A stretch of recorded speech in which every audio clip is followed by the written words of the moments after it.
All right. Again, thank you for joining us. My name is Dana Page. I'm the Assistant Superintendent of Human Resources. This is an overview of the Continuing Professional Growth Plan, which is the new name of the evaluation system that we're using for teachers in the NVUSD. So why do we have a Continuing Professional Growth Plan?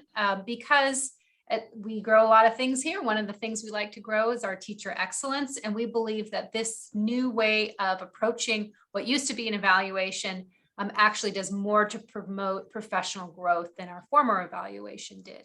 And I hope that you'll see that as we go through and of course, as you experience it yourself. So just a very brief history.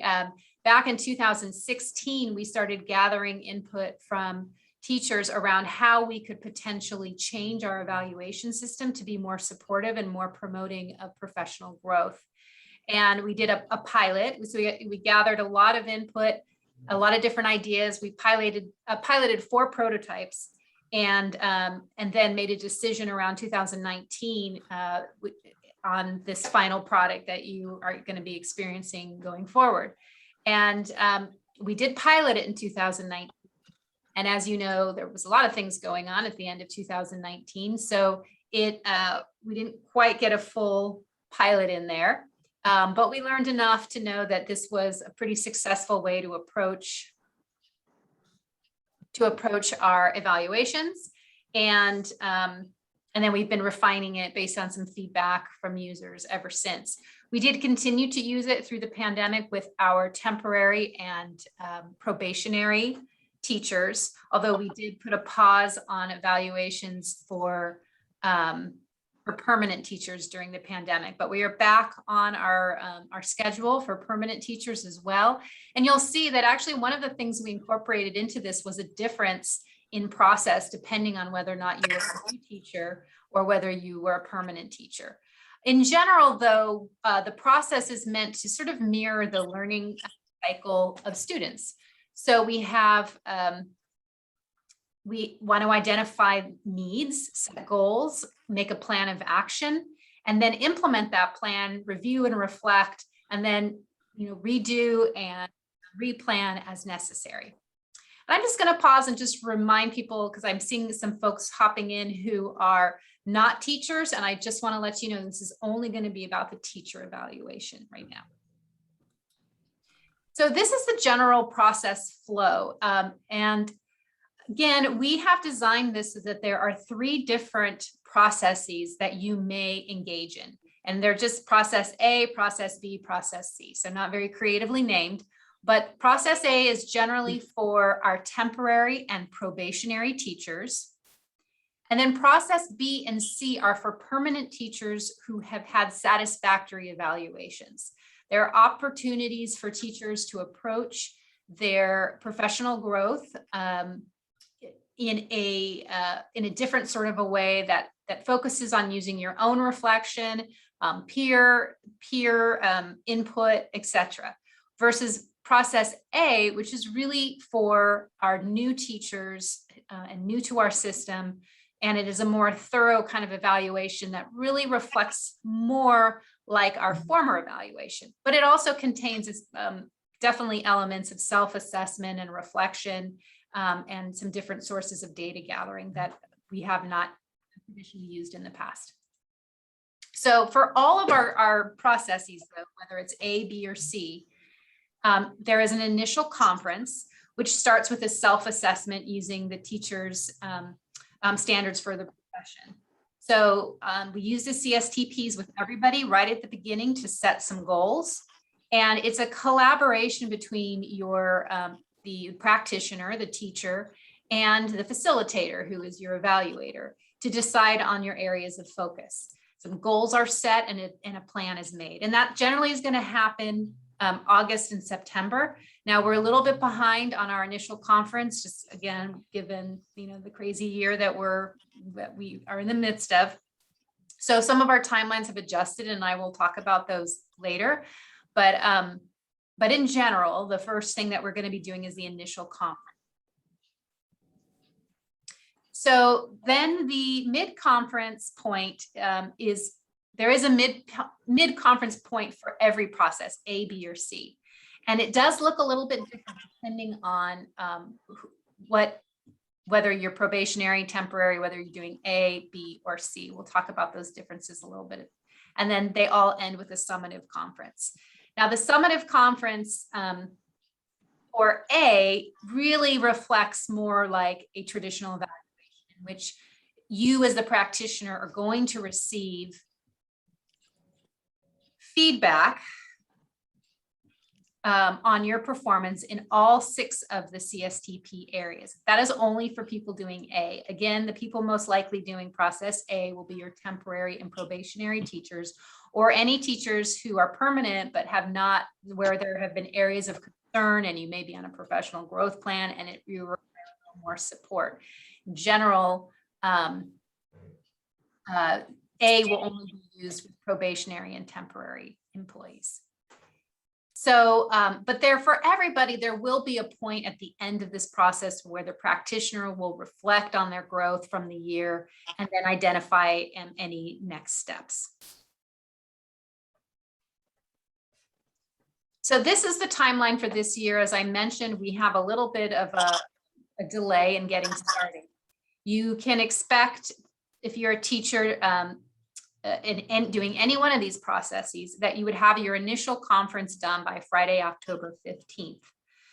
I am not explicitly talking about evaluations today for counselors, social workers, psychologists, or nurses, but you can see that their timeline is included here as well as the ones for our managers, but I'm not going to talk about that process today. In the blue circle right here, or square, you can see that everybody, whether you're doing A, B, or C, will complete their initial conference in October by October 15th. And then it depends on the process that you're using. If you are a temporary probationary teacher doing process A, one of the first things you'll be doing is completing a lesson observation. That needs to be done by November 19th. Your second lesson observation and your mid-year conference needs to be completed then by the end of January 21st. And then the final summative conference needs to be held by March 5th. If you're a permanent teacher and you're choosing to do process B or C, after your initial conference in October, which is really laying out what process you're choosing, whether you're doing B or C, and then getting started on what your goals are, then you'll be having a mid-year conference at the end of January. And we'll talk a little bit about what that entails. And then you will also have a summative conference by the end of April.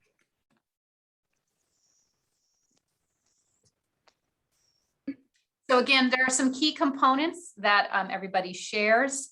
There is a self-assessment using the continuum of CSTPs. There's a rubric, and I'll show you that rubric in a bit. There's goal setting for everyone, and then there is some element of observation. Now, if you are doing process B or C as a permanent teacher who does not have any prior areas of concern, you have some choices with that observation. You can either choose to do a traditional observation where your principal or assistant principal will be observing you and giving feedback, and you'll be discussing that feedback. Or you could choose to do a peer evaluation, or you could do, not an evaluation, sorry, you could do a peer observation. And what that looks like is that another teacher could observe you and give you feedback. And then your job would be to reflect on that feedback and then be ready to report as part of your mid-conference evaluation to your evaluator what you learned from the process of having the peer observe you and provide feedback to you. You could also choose to do that through like a self observation. How do you do a self-observation? Well, you can videotape yourself. So you can set up your video camera, observe yourself, and then watch it and reflect on it. And then again, share your findings and your learnings from doing that process with your facilitator, your evaluator. Now, if you are doing process A, then you will have at least one of your observations will need to be done by your evaluator.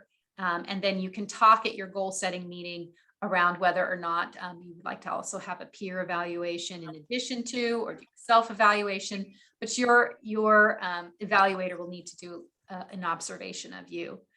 The other thing that everybody will be participating in is some form of student input data collection. And this could be as simple as a survey. It could be a focus group. This is just an opportunity for students to provide input, and it should be somewhat related to your goal. The last thing that you're going to want to look at over the course of this evaluation process is student progress.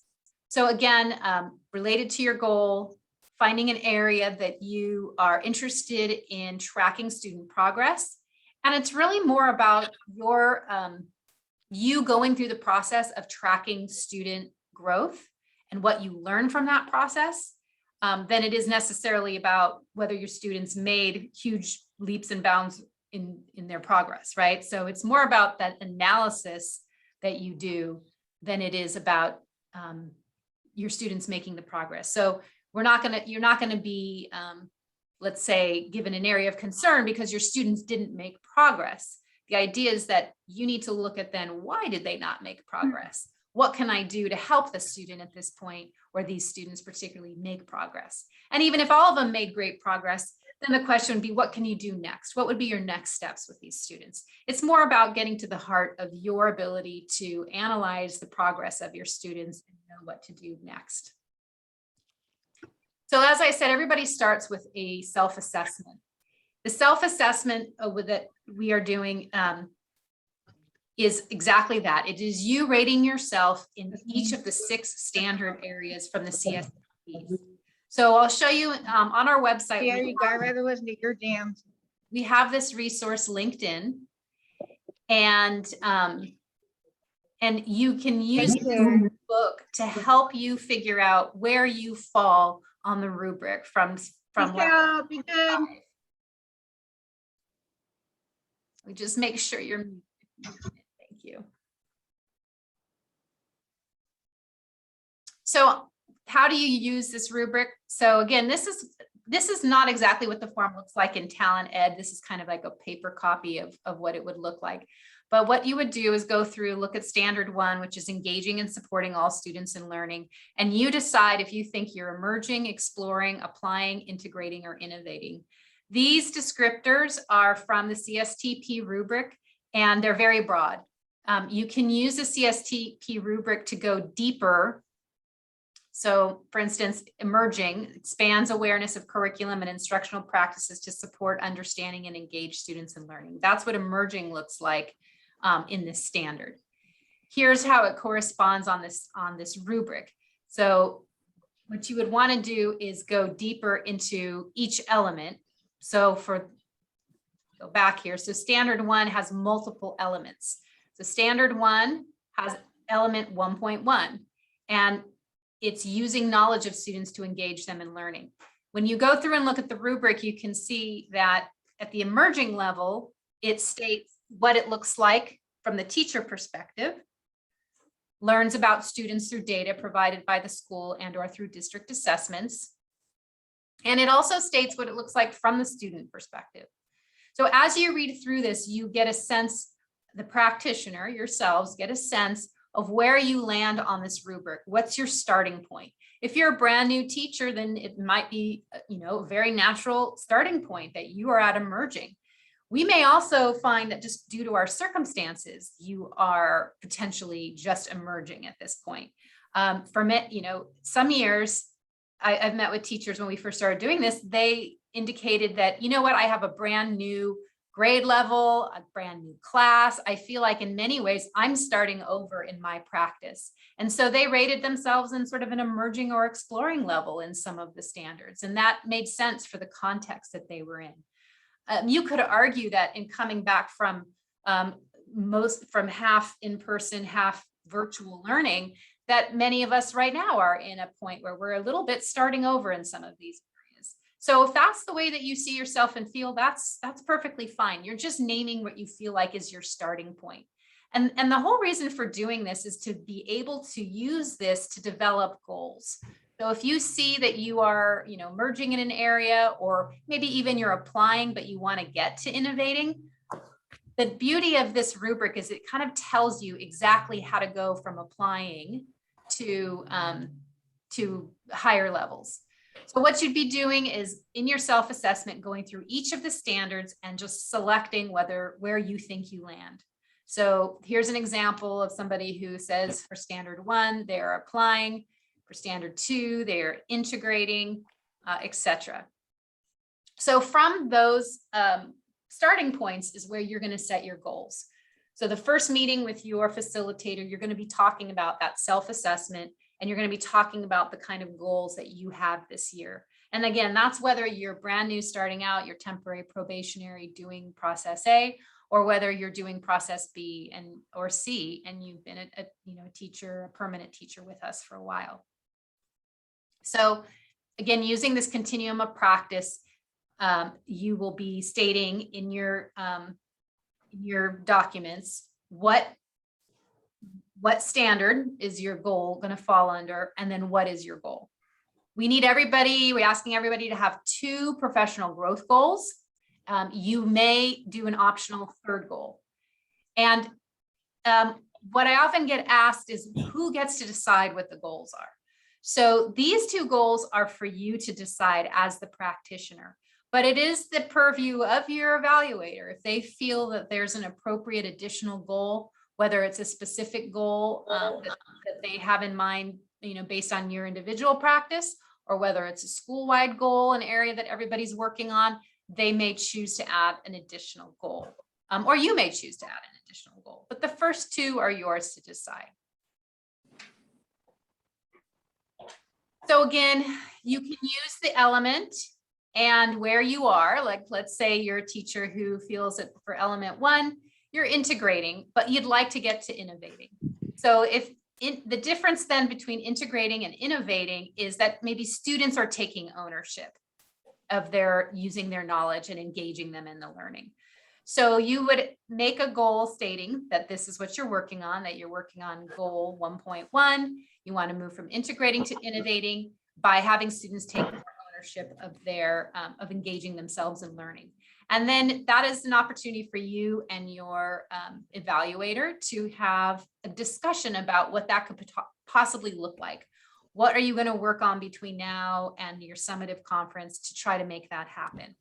What kind of resources and support might you need to make that happen? And so this is how it might appear on your evaluation. You're using standard 1.1, using knowledge of students to engage them in learning. The goal is to move from integrating to innovating by increasing student ownership of methods of learning. So again, there's some key components. There will be an observation. If you are doing process B, you're a permanent teacher. You have some choices about who observes you. It could be yourself, it could be a peer, it could be a self-observation. You'll get feedback from that, and you'll incorporate that in your meetings with your evaluators later on. If you are process A because you're temporary or probationary, or because you're a teacher with previous areas of concern, then you will have an observation that's done by your evaluator. And when you meet for process A, you will determine when those lesson observations and debriefs will be happening. So you can get those scheduled and you'll know when they're coming up. You can talk. So you can see here that by the mid-year conference, you will need to have this observation complete. And this is what it kind of looks like for anybody that is choosing facilitator to be your observation person, or a peer, or for yourself to do it. And then again, the date is determined and the debrief is scheduled. Now there is no, if you're having a peer do it, there is no specific form that your peer needs to fill out. I have suggestions about what's effective, such as letting your peer know what you're working on, asking them, specifically to look, what you're looking for, what you'd like them to watch for. I think you'll get better feedback from your peer if you're very specific with them about what you want them to look for. But other than that, you can ask them to do maybe a general observation, which could just include their observations around what they notice students doing, what they notice you doing. You can have them look at evidence of rigor. You can have them look at evidence of learning. So you need to have a discussion beforehand so that you get the most out of that experience as you can. And incidentally, the process for getting an observation done by a peer, again, you'll want to, decide and approach your peer and, who you'd like to have observe you. It's really, I think, you will know who is maybe best positioned to give you that kind of feedback that you're going to find most valuable. And then you will need to, as part of your conference, your initial conference, let your evaluator / facilitator know that you might need a little help organizing a time to be observed by your peer so that they can release you from your class period, release them from their class period to be able to go over and do that observation. So another key component is that student input data collection. Here's an example of a survey that you could ask. This one is, related to just students' experience in the classroom. And you can do something that looks like this for your students. If you're in kindergarten, I've seen really great ones that just have, happy face icons and really simple questions for students to answer. So a survey is one way to do it. A focus group is another way to do it. And you could lead that focus group, or you could ask your facilitator to help you and lead it for you so that you can get really candid feedback from your students via the facilitator running that focus group. And you can also choose to do specific interviews of students to also gather some feedback. A little bit of feedback, thank you. All right, and then as I mentioned earlier, there is also a student progress component of this. And it's really, again, based on how well you just analyze where your students are. So by the mid-conference, you will have some kind of process that you can share with your facilitator around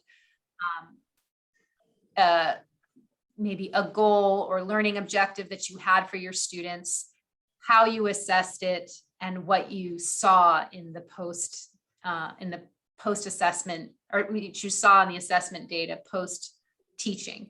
And then what do you plan on doing as a result of that information? For everybody who's participating, there is a great deal of self-reflection, and for process B and C that is built in. And it's really, again, trying to orient this whole process around what helps you to learn and grow as a practitioner yourself. In the mid-year conference, there is an actual form in which you will be prompted to have a discussion with your facilitator. Now, these conversation prompts are built into the mid-year conference. You don't have to follow this exactly. So your facilitator may ask you these questions as a jumping off point. There may be other questions that you dive into based on what you share with them. But you can see You need to put socks and shoes on, okay? These are prompts specific. Well, Okay, I need someone I'll put a new Band-Aid on you. No, I put a new one back here. All right, Dylan, can you mute yourself? Thank you. So the conversation prompts are things like, what did you learn from the observation data about your current practice? What surprised you? What may be your next steps? And just follow-up questions, but it's meant to be an opportunity to engage you in a reflective process. This isn't the evaluator is not answering these questions. The facilitator, your AP, your principal, they're not giving you feedback around these questions. They are asking you to reflect and share what you have learned based on either the feedback you got from your observation or the student progress data and or the student input data. So finally, if you're conference A, if you're doing process A, you will have a summative conference. And again, this goes back to the 6 areas of the CSTPs, and you will get a rating from your facilitator, from your evaluator in areas. So what we've asked is for your evaluator / facilitator to pick where they think you are on the rubric and mark that, and then give some evidence as to why they put it there. And then some recommendations, and they need to do this in all 6 of the areas. Now, it's possible that as a brand new teacher, you might be emerging and exploring. It doesn't necessarily mean that that corresponds to some area of concern. That just may be where you are, and you'll just need to work on developing that over time. So again, there's conversation prompts about, this is the summative conference for B. So the summative conference for B is really just about your reflection. You will not be getting a rating like the teachers doing process A will get. You will just be doing the reflective piece about what you learned from this process. Now, along the way in any one of our processes, if there is an area of concern, it will get called out by your evaluator. Now, this can be, like I said, it can occur at any time in the process, and they will need to name it, and then you'll have to talk about what standard that is, what level they see you out at, and what the plan for improvement is. As I said, you might be emerging or exploring, and that might be just fine. So the facilitator will need to specifically state if maybe it's not fine, if it is an area of concern. So that is on the resources. So these forms, these evaluation forms and information are all available on the website. From the staff resources, go to human resources, you have evaluation forms and information. Then when you click on that, you'll see under certificated, you click on the teachers, and that will take you to links so you can see the whole form. They're paper forms, they're paper versions of what is in Talent Ed. And there's also the link to the Talent Ed Perform platform, which then all of these forms are digitized. So they do look slightly different when you go there. You can also see in resources from our website that CSTP or the CPGP is in there. There are also, the timeline is linked in, as well as the continuum of professional practice, the CSTPs. So Talent Ed is our portal that all of this is housed in. There is a login, there's a link to the login page on our website. You will need your username and password. If you don't know your username or password, or you're having trouble logging in, or you're having any number of other challenges, the person in our office who can help you is Dee Dee Lockett. Dee Dee short for Deanna, and that is her email, Deanna_Lockett@nbusd.org. She is the person who has the technical know-how to support you with the logins for Talent Ed. Again, here's the timeline. So what we're looking at is an initial conference completed by October 15th. And then if you are a temporary or probationary teacher, you will have a meeting, you have a deadline in November of your first observation, your second observation, and your mid-year conference where you do that reflective conversation will be due in January. And then you can expect a summative conference by March 5th. If you're a permanent teacher doing process B, you will have your initial conference. There will just be a mid-year conference to kind of check in and see how things are going, to hear about your observation. And then the last one will happen in April, where you will reflect all together on the whole process, including the observation and your student data and your student progress analysis. So that's all that is entailed there. Now C, I'm not going to go too much into process C. C is like almost like an action research sort of kind of approach. So if you have a totally different kind of approach for your professional growth that you would like to do, there is a mechanism, it is process C, that would allow you to use that for your evaluation. What we have found is that because process B is very open-ended also in terms of how you approach it, you're getting feedback from a peer, maybe you're getting feedback to yourself. It's very targeted around goals that you choose for yourself. We've found that most teachers are pretty happy doing that. And what used to be the alternative to the evaluation is not really so much selected anymore by teachers, but there still is an alternative, which is process C, if you'd like to do that. But it's in some ways has more steps and there's more to it than process B. So I won't go into that now, but it does exist. So I'm gonna stop sharing for a while. I'm sorry, I did kind of want to get through that whole thing, but I want to now go back and see if there's any specific questions about the process. And let me check the chat because I now see there's some things starting. Dana? Yep. Dana, can you hear me? This is Deanna. How are you? Hi, Deanna. Dana, I didn't see the invite for this meeting until like halfway through. I noticed it was recording. How soon will the recording be posted or emailed to us? Thank you, Deanna, for the question. So I'm going to send out the recording by this Friday. It'll also go in the staff newsletter. And just to be clear, this was only to cover the teacher evaluation. And I had a little glitch with the Zoom link, and the fastest way to get it out to everybody was to use the certificated Gotcha. call. So I'm Gotcha. sorry, it did hit a couple of folks that are not teachers. No worries. No worries. I'm sorry for the confusion, but in my panic to make sure that people were able to get this information, I overshared. Makes sense. Okay, thank you so much. Thank you, Deanna. Any other questions? It seems, I'm just kind of taking a quick look through who's present, that most people will probably on this call be using process B. So again, process B is really meant to be a simplified version of the evaluation process. It's very much focused on your goals for yourself, and it's a means to capture and share that process with your evaluator, or what we call facilitator.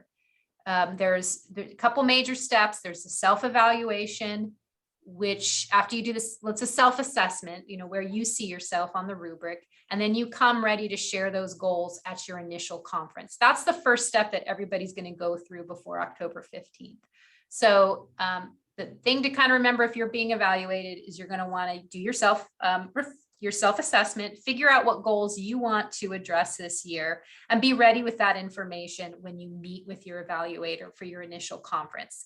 During that initial conference, you'll share the where you see yourself as and why you chose those goals, and you'll decide on your plan. So who's going to observe you? Again, it could be the facilitator if you just want to do kind of a traditional have that person give you feedback. That is a totally legitimate way to do that. Or it could be a peer. It could also be yourself. You could videotape it and you could then just analyze it yourself.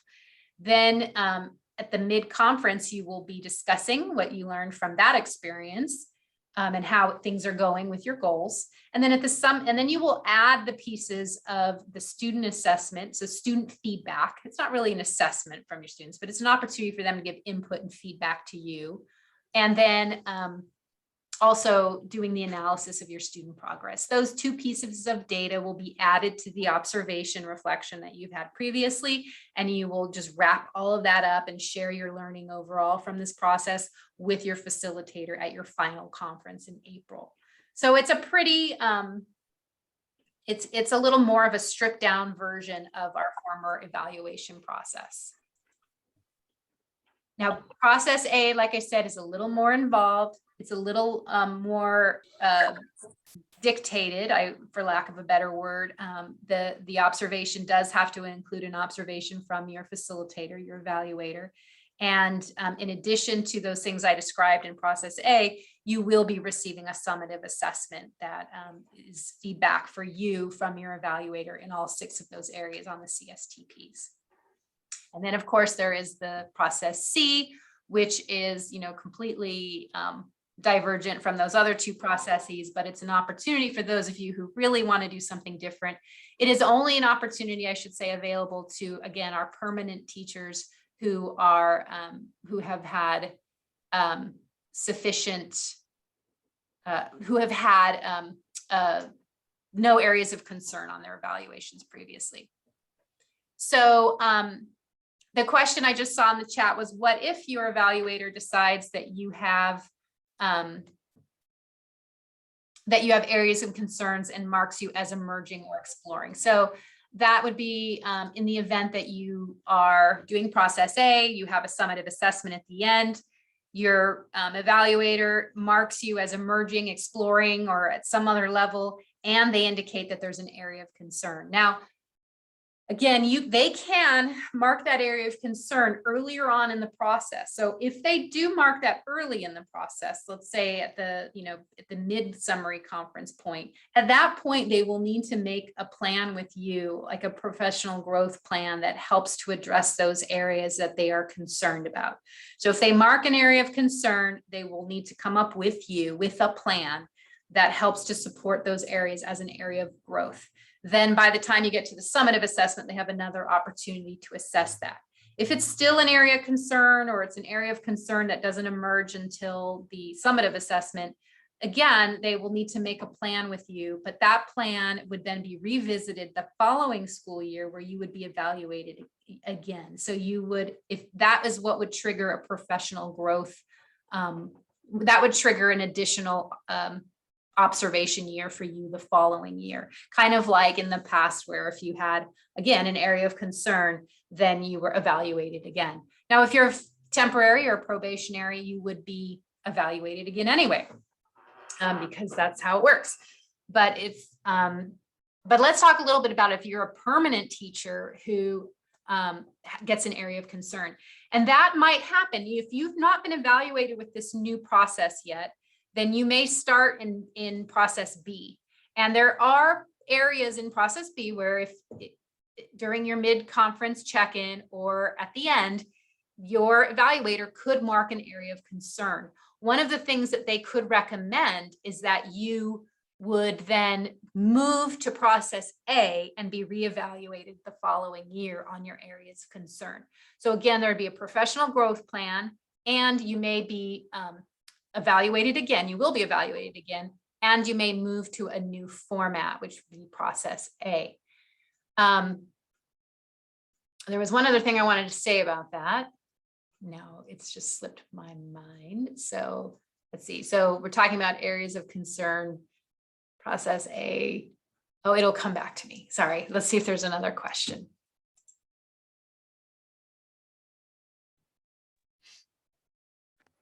Hi, Dana. I know that you said you didn't want to go into process C, but like I already engaged in like action research independently for my own stuff. When you said that, then I was like, cool, I want to like read more about it. Is there a place I could go to do that? Yes. So on our website,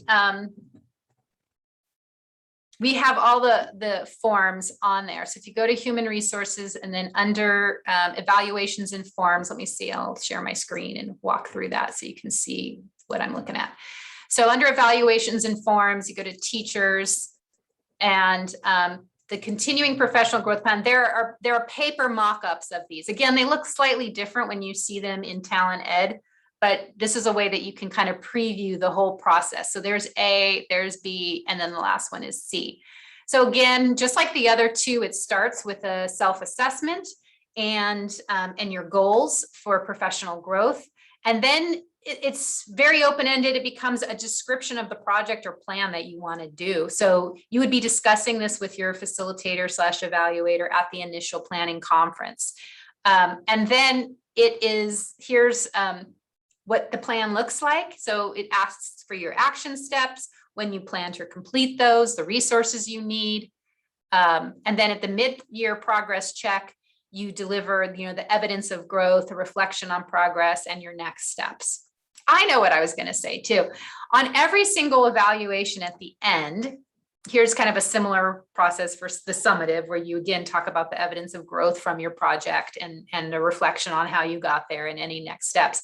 But here's something that's common to all the evaluations. At the very end, you'll see not only is there a spot to indicate whether there's an area of concern. So for most people, it'll say no. If it says yes, then you'll see the standard area, the current level, and the plan for improvement needs to be spelled out.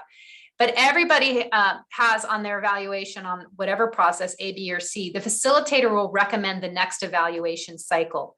So if you're doing process B, and for whatever reason, the facilitator recommends that you would need to be on process A the next time, maybe you just didn't get very much out of process B, then they would recommend that you be on process A. This communicates to our office that the next time your evaluation comes around, you would be doing process A and not B or C. And it also is an indicator to, because sometimes your evaluator changes. And so it's a record of the recommendation of your current facilitator to your next facilitator. Then there's another selection where they can recommend when you would be evaluated. If there's an area of concern, you can see that they would recommend that next school year you would be evaluated again. But if not, they could recommend that you be evaluated, in the next 2 years, which is the normal cycle for permanent teachers. There are also some people who are eligible for the 5-year plan. Now, there was always in the past not great. It wasn't really spelled out very well how people could find out whether their evaluator approved them for the 5-year. Well, this is where this takes place now. So at the end of your evaluation, if you're eligible, if you have been with us, I think it's 10 years and you've had satisfactory evaluations, you would be eligible for a 5-year. And it's this point in the conversation during the summative conference for either A, B, or C that you and your evaluator would decide whether a 5-year evaluation was appropriate for you, and this is where it would be marked. So Alex, did that answer your question about C and where you can kind of peruse those forms? Great. Okay, any other questions? I do have a question. In terms of like feedback that is maybe requested of us, because I'm in special ed, I'm a speech therapist. Should that feedback, if like, for example, an administrator has a concern, is it normal practice for them to bring that to us first or bring that to the special education director? What is like the normal practice in Napa? It's a good question. And in Napa, like maybe in other districts too, we have teachers who are in special ed sometimes have their site supervisor, who's maybe a principal or assistant principal that they work very closely with, may even be their evaluator. But then you also may work very closely with a program specialist or a director of special ed. And that's not unusual that you kind of have sort of two different branches who are involved in your growth as a teacher. And it is possible that either of them could bring an area of concern to your attention. And they should ideally also coordinate with whoever is officially in charge of your evaluation. One of the things that we do each year is review the load of evaluations that our SPED coordinators have and our principals have. We want to make sure that every teacher has an evaluator who has enough time and bandwidth to really spend with you and do a quality job. So we try to look at if there's a real imbalance, we may have your evaluation be either done by the site administrator or by somebody at the district office. And we don't really know that until we look at the balance of how many evaluations need to be completed, and then we divide them up that way. So we do have a little bit of time at the beginning of each year to determine who your evaluator will be, and then you're informed of that at that time. But as far as an area of concern, or if something comes up that you need to know about, about your performance, that could come from either someone at the district office or from your site administrator. Yes. Okay. That's great. Because been here 3 years, and you know, the concerns that have been brought up were never, like, I was never informed about it. So it's been a little uncomfortable since the concerns were, you know, kind of addressed above me and never directed to me. And so I was Okay. just wondering what happened. Yeah, I mean, I could maybe explore that a little bit more with you offline, because it doesn't sound like typically the way we would want to do things, but you know, without understanding the full circumstances, and I don't think you necessarily want to share that with everybody. So we could chat offline if you want to explore that a little bit more. Thank Any you. other questions? Manju? Hi, I'm so sorry. I just logged into this meeting 5 minutes ago. Manju, are you a speech therapist? Yes. So sorry, I desperately sent out a new link and I included all certificated, but this is really just about teachers' evaluation process. So you are dismissed. Okay, thank you. Thank you, Manju.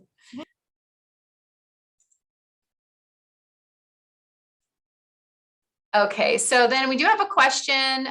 Yes, the logo needs to be updated. You were absolutely right. I need to get on that. And then from Mr. Hernandez, I looked on Talent Ed and noticed that it requests evidence for each standard on the teacher assessment. Is that done at the end? Do you need evidence for each or only for those specific goals? So what you're probably looking at is process A, and you're probably looking at, oh, are you looking at the self-assessment? Yes. Yes. So the self-assessment, yeah, it's asking you to sort of notate how you arrived at that, right? So it doesn't have to be extensive. We're not talking about like making attachments of student work or lesson plans or something like that. It's just, why do you think that? So if you think that you're at that level, what about that strikes you as your evidence for why you put yourself there? That's the degree that we're looking for. And then in process A, when the evaluator does the same in reverse and gives everybody their assessment, they will be also providing evidence of why they marked that person in that way. So it's just a way to record kind of why you're thinking that way about your practice at that point. Okay. And is this also for process B as well, or is this for process A? Yes, the self-assessment is for all of the process. Okay. Okay, great. And it is also meant to have you really think about it, because this is how you're going to set your goals. Okay. And then great. from that point on, you're really going to focus primarily on those goals, as particularly in process B. Okay, great. Thank you, Dana. Mm-hmm. Any other questions? Okay, well, it is 5 o'clock, so I'm really happy that you were able to find me on this link, and and we had a few extra people pop in, but better to have extras than not to have people get the opportunity. We will be sending out the recording, and if you have any questions along the way, feel free to reach out to me. I am going to be meeting with managers as well and going over this process with them. So some of them are here today. They've gotten a little more information, and some of them will continue to meet with me. And again, thank you for your patience on the delayed timeline this year, but we're happy that we can get back to a routine of doing the evaluation. And I hope that you enjoy the new professional growth plan process, because we feel like it really does promote more professional growth versus just being kind of like an I gotcha moment. We really want people to be able to grow in the areas that are important for them and for their school site. So thank you very much, everybody, and I'll see you later.